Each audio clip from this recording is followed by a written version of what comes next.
Bihar board 10th class के chemistry के कुछ वीवीआई क्वेश्चन है जो एग्ज़ाम में बार बार पूछे जाते हैं। यह पहला चैप्टर के क्वेश्चन है, जो रासायनिक अभिक्रिया पहला चैप्टर है आपका, उसी से यह क्वेश्चन है। और ये वीवीआई क्वेश्चन है, लगभग यही क्वेश्चन आपको बार बार एग्ज़ाम में यही क्वेश्चन पूछे जाते हैं। तो इसलिए आप लोग इसको कोशिश करें कि इसका या तो नोट्स बना लें या फिर आप लोग इसको कोशिश करें कि वीडियो के समय ही याद कर लें। ठीक है, इसको याद करने के लिए आपको एक तरीका हम बता देते हैं कैसे याद किया जाता है। जब मैं आपको क्वेश्चन बताऊं तो क्वेश्चन आप लोग क्वेश्चन ध्यान से सुने और आंसर ध्यान से सुने। ठीक है, क्वेश्चन को आप लोग अपने कॉपी में लिख लें। ठीक है, देख कर लिख लें कॉपी में, और साथ ही आंसर को आप लोग बिना देखे लिखने की कोशिश करें। एक बार वीडियो को सुनिए, आंसर को ध्यान से सुनिए और उसके बाद वीडियो को पॉज कर दीजिए और बिना देखे उसको लिखने का प्रयास कीजिए। अगर नहीं लिख पा रहे हैं, अगर पहली बार में नहीं लिख पा रहे हैं तो आप फिर वीडियो को एक बार देखिए, उसी क्वेश्चन को एक बार फिर पीछे करके फिर एक बार आंसर को सुनिए ध्यान से और फिर उसे लिखने का प्रयास कीजिए बिना देखे। इस तरह आप अगर प्रैक्टिस करते हैं तो आप क्वेश्चन आंसर को आसानी से याद कर सकते हैं और इसमें रटने की ज़रूरत भी नहीं पड़ेगी, यह याद हो जाएगा, क्वेश्चन आसानी से याद हो जाएगा। ठीक है, तो चलिए, आप लोग को हो सकता है शुरुआत में थोड़ा दिक्कत हो, लेकिन बाद में यह ट्रिक आसान हो जाएगी और आप लोग को लगेगा कि हाँ, आप लोग सभी क्वेश्चन आसानी से याद कर सकते हो। ठीक है, बस 1 मिनट में आप लोग को लगभग क्वेश्चन याद होने लगेंगे अगर आप इसको फॉलो करते हैं तो चलिए हम लोग वीडियो को शुरू करते हैं। हमारा पहला क्वेश्चन है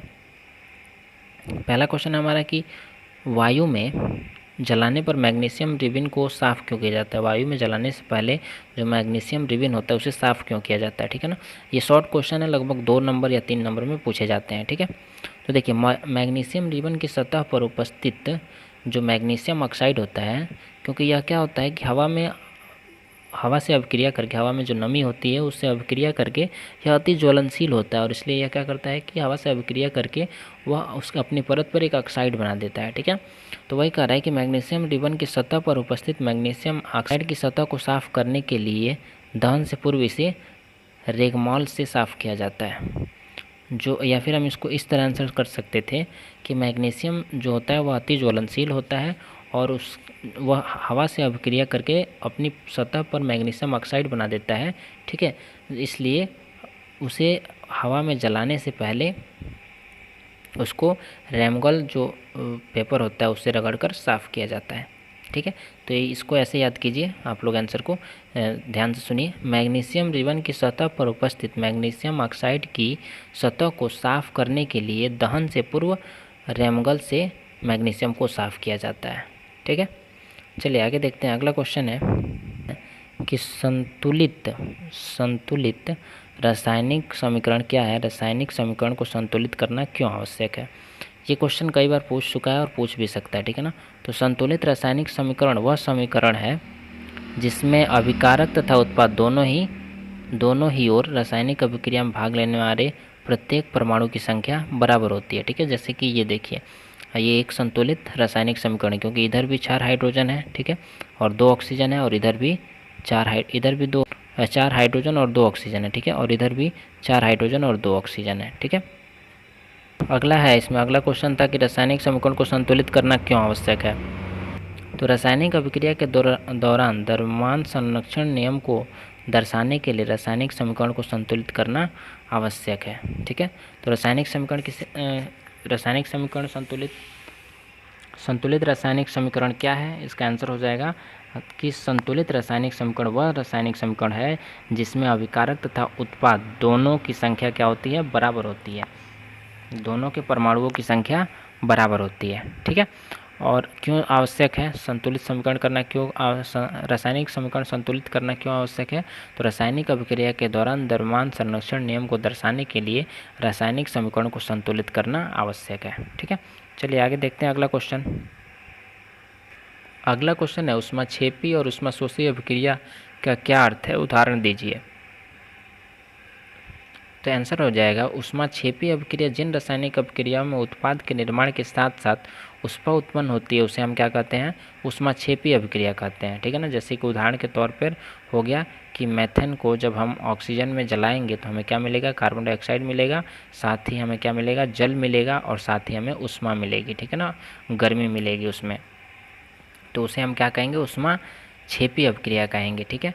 और उष्मा शोषी अभिक्रिया किसे कहेंगे, तो उष्मा शोषी अभिक्रिया हम उसे कहेंगे कि जिन रासायनिक अभिक्रियाओं में ऊर्जा अवशोषित होती है उसे हम क्या कहते हैं, उष्मा शोषी अभिक्रिया कहते हैं, ठीक है ना। जैसे कि जब हम नाइट्रोजन को ऑक्सीजन के साथ मिलाएंगे तो क्या मिलेगा, तो NO2 मिलेगा, नाइट्रोजन ऑक्साइड मिलेगा, और साथ ही यह उष्मा का अवशोषण करेगा, ठीक है ना। जैसे कि जब आप अपने हथेली पर सैनिटाइज़र रखते हैं या फिर कोई इत्र रखते हैं तो वह उड़ जाता है, ठीक है ना। वह कैसे उड़ता है, तो वह आपकी हथेली से ऊर्जा लेकर, ठीक है ना, आपकी हथेली से ऊर्जा अवशोषित करता है और उसके बाद वह वाष्प के रूप में परिणित हो जाता है। तो उस अभिक्रिया को आप उष्मा शोषी अभिक्रिया कह सकते हैं। तो वही एक उदाहरण है यहाँ पे, नाइट्रोजन को ऑक्सीजन के साथ जब अभिक्रिया करता है यह, तो क्या करता है, उष्मा का अवशोषण करता है, ठीक है। चलिए आगे देखते हैं अगला क्वेश्चन। अगला क्वेश्चन है, श्वसन को उष्माक्षेपी अभिक्रिया कहते हैं, क्यों, वर्णन कीजिए। तो श्वसन को उष्माक्षेपी अभिक्रिया कहते हैं क्योंकि इसके अंतर्गत भोजन छोटे छोटे टुकड़ों में टूटता है जिसके फलस्वरूप ऊर्जा उत्पन्न होती है। जो भोजन होता है वह क्या होता है, श्वसन के दौरान टूटता है और उष्मा का निर्माण होता है, ठीक है ना, जिससे शरीर को कार्य करने की ऊर्जा प्रदान होती है, शक्ति प्रदान होती है। इसीलिए हम इसे क्या कहते हैं, श्वसन को उष्माक्षेपी अभिक्रिया कह सकते हैं, ठीक है ना। श्वसन को उष्माक्षेपी अभिक्रिया क्यों कहते हैं, क्योंकि श्वसन के दौरान भोजन छोटे छोटे टुकड़ों में टूटता है जिसके फलस्वरूप शरीर को ऊर्जा मिलती है, यानी ऊर्जा उत्पन्न होती है, इसलिए हम श्वसन को उष्माक्षेपी अभिक्रिया कह सकते हैं, ठीक है। चलिए आगे देखिए अगला क्वेश्चन। अगला क्वेश्चन है, वियोजन अभिक्रिया को संयोजन अभिक्रिया के विपरीत क्यों कहा जाता है, इन अभिक्रियाओं के लिए समीकरण लिखिए।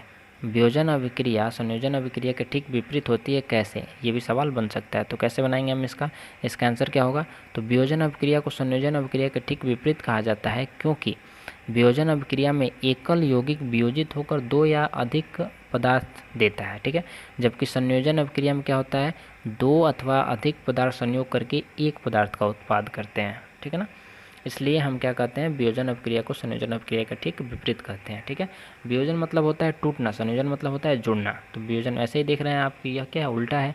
वियोजन में क्या होता है कि एक टूटकर कई का निर्माण करता है, जबकि संयोजन में कई जुड़कर एक का निर्माण करते हैं, ठीक है।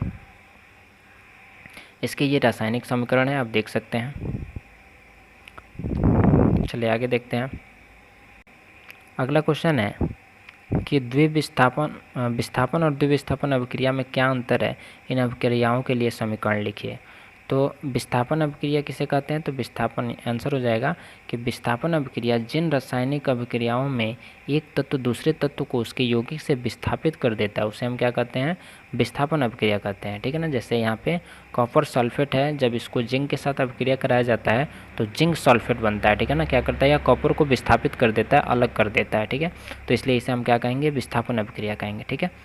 अब इसके बाद अगला है कि द्विविस्थापन अभिक्रिया क्या है, ठीक है। तो द्विविस्थापन अभिक्रिया किसे कहते हैं, जिन रासायनिक अभिक्रिया में दो अलग अलग परमाणु या परमाणुओं के समूह यानी आयन, ठीक है ना, आपस में आदान प्रदान करते हैं उन्हें हम क्या कहते हैं, द्विविस्थापन अभिक्रिया कहते हैं। यानी जिन रासायनिक अभिक्रियाओं में दो अलग अलग परमाणु या परमाणुओं के समूह यानी जो आयन होते हैं, या ऐसे हम इसको आंसर कर सकते हैं कि जिन रासायनिक अभिक्रियाओं में दो अलग अलग आयन, ठीक है ना, आपस में अदला बदली करते हैं, आदान प्रदान कर लेते हैं, ठीक है ना, उन्हें हम क्या कहते हैं, द्विविस्थापन अभिक्रिया कहते हैं। जैसे कि यहाँ पे सिल्वर नाइट्रेट हो गया, ठीक है ना, और फिर यहाँ पे सोडियम क्लोराइड हो गया। तो इसमें क्या होता है, यहाँ पे जो सिल्वर है वो क्लोराइड के साथ चला गया, ठीक है, और जो सोडियम था वह नाइट्रेट के साथ चला गया, अदला बदली हो गया, ठीक है। तो इसे हम क्या कहेंगे, द्विविस्थापन अभिक्रिया कहेंगे, ठीक है। चलिए आगे देखते हैं अगला क्वेश्चन। अगला क्वेश्चन है, अवक्षेपण अभिक्रिया से आप क्या समझते हैं, उदाहरण देकर समझाइए। तो जिस अभिक्रिया में, तो आंसर क्या हो जाएगा, जिस अभिक्रिया में अवक्षेप का निर्माण होता है उसे हम क्या कहते हैं, अवक्षेपण अभिक्रिया कहते हैं। सिंपल है कि जिस अभिक्रिया में अवक्षेप का निर्माण होता है उसे हम अवक्षेपण अभिक्रिया कहते हैं, ठीक है। जैसे उदाहरण के तौर पर हम देख सकते हैं यहाँ पे सोडियम सल्फेट है, किससे अभिक्रिया कर रहा है, बेरियम और क्लोराइड के साथ अभिक्रिया कर रहा है। तो इसमें क्या होता है, बेरियम सल्फेट बनता है और साथ ही सोडियम क्लोराइड बनता है, ठीक है ना। तो बेरियम जो सल्फेट बनता है यही अवक्षेप बनता है इसमें। चलिए आगे देखते हैं अगला क्वेश्चन। अगला क्वेश्चन है कि ऑक्सीजन के योग या ह्रास के आधार पर निम्न पदों की व्याख्या कीजिए, प्रत्येक के लिए उदाहरण दीजिए। यानी हमें बताना है कि उपचयन अभिक्रिया क्या है, अपचयन अभिक्रिया क्या है, ठीक है। तो उत्तर हो जाएगा, हमारा आंसर हो जाएगा कि उपचयन किसे कहते हैं। पहले ये ध्यान से सुनिए, ये अलग अलग भी आपसे पूछ सकता है कि उपचयन अभिक्रिया क्या है, अपचयन अभिक्रिया क्या है, ठीक है। तो यहाँ देखिए ध्यान से, इसका आंसर क्या हो जाएगा, उपचयन के लिए उपचयन अभिक्रिया किसे कहते हैं? तो किसी अभिक्रिया में ऑक्सीजन का योग या हाइड्रोजन का ह्रास उपचयन कहलाता है। यानी कि जिस अभिक्रिया में ऑक्सीजन का योग होता है और हाइड्रोजन का ह्रास होता है उसे हम क्या कहते हैं? उपचयन अभिक्रिया कहते हैं। जैसे कि यहाँ पे उदाहरण के तौर पे आप देख सकते हैं कि यहाँ क्या हो रहा है आपका कि कॉपर के पास से ऑक्सीजन हट जा रहा है। कॉपर के पास से यहाँ पे ऑक्सीजन का क्या हो रहा है? हट रहा है। और यह किससे जुड़ जा रहा है? तो यह जाके हाइड्रोजन से जुड़ जा रहा है, ठीक है ना। तो यहाँ पे क्या हुआ, हम देख रहे हैं कि यहाँ पे हाइड्रोजन के साथ क्या हो रहा है? तो हाइड्रोजन के साथ अपचयन हो रहा है, क्योंकि इसमें क्या हो रहा है? ऑक्सीजन का योग हो जा रहा है। यहाँ पे ऑक्सीजन का योग हो रहा है, ऑक्सीजन आकर इससे जुड़ जा रहा है, ठीक है ना। तो इसलिए यह क्या बन गया? यह उपचयन हो गया, ठीक है। और यहाँ पे हम देख रहे हैं कि जिंक ऑक्साइड है और साथ ही कॉपर है। तो कॉपर के साथ क्या जुड़ गया? ऑक्सीजन आकर जुड़ गया, ठीक है ना। तो यह क्या बनाया यहाँ पे? तो इसमें उपचयन हो गया, क्योंकि ऑक्सीजन दोनों जगह जुड़ रहा है। और यहाँ पे हम देख रहे हैं कि ऑक्सीजन का जो कार्बन डाइऑक्साइड है उसका ह्रास भी हो रहा है, जो हाइड्रोजन है उसका ह्रास भी हो रहा है, हाइड्रोजन की कमी भी हो रही है, क्योंकि यहाँ पे हम देख रहे हैं कि हाइड्रोजन अकेले है और यहाँ पे हाइड्रोजन खत्म हो जा रहा है, ऑक्सीजन के साथ जुड़कर जल का निर्माण कर दे रहा है, ठीक है। चलिए आगे देखते हैं। अगला है कि अपचयन किस अभिक्रिया किसे कहते हैं?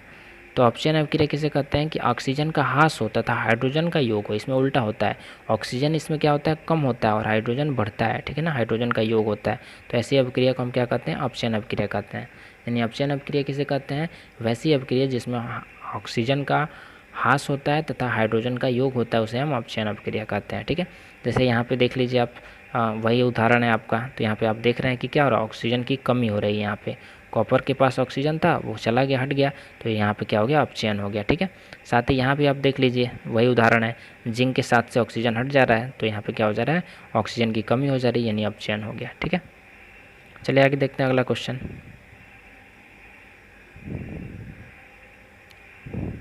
अगला क्वेश्चन है कि लोहे की वस्तुओं को हम पेंट क्यों करते हैं? तो लोहे की वस्तुओं पर, तो आंसर क्या हो जाएगा कि लोहे की वस्तुओं पर पेंट करने की से उसकी अभिक्रिया वायु में उपस्थित नमी एवं ऑक्सीजन से नहीं हो पाती है, ठीक है ना, जिससे उसमें जंग नहीं लग पाता है। तो इसीलिए हम क्या कहते हैं? लोहे की वस्तुओं को अभिक्रिया पेंट करते हैं, ठीक है। यानी कि कैसे हम याद कर सकते हैं? ऐसे याद कर सकते हैं कि लोहे की वस्तुएँ ऑक्सीजन से अभिक्रिया करके हवा में उपस्थित नमी के साथ ऑक्सीजन से अभिक्रिया करके क्या बनाते हैं? ऑक्साइड बनाते हैं, ठीक है ना, जिससे उसमें जंग लगने लगता है। तो जंग लगने से बचाने के लिए हम लोहे की वस्तुओं को पेंट करते हैं। चलिए आज की वीडियो में बस इतना ही क्वेश्चन रहने दिया जाता है। अगली वीडियो में हम लोग केमिस्ट्री के पहले चैप्टर से कुछ और वीवीआई क्वेश्चन देखेंगे, शॉर्ट जो क्वेश्चन होंगे, ठीक है। आज की वीडियो में बस इतना ही रहने दीजिए। साथ ही आप लोग को ये इसका जो PDF होगा वो टेलीग्राम ग्रुप में मिल जाएगा, जिसका लिंक का डिस्क्रिप्शन में दिया हुआ है। साथ ही आप लोग अगली वीडियो के लिए चैनल को सब्सक्राइब कर दें और वीडियो को लाइक कर दें। तो चलिए मिलते हैं फिर हम अगली वीडियो में।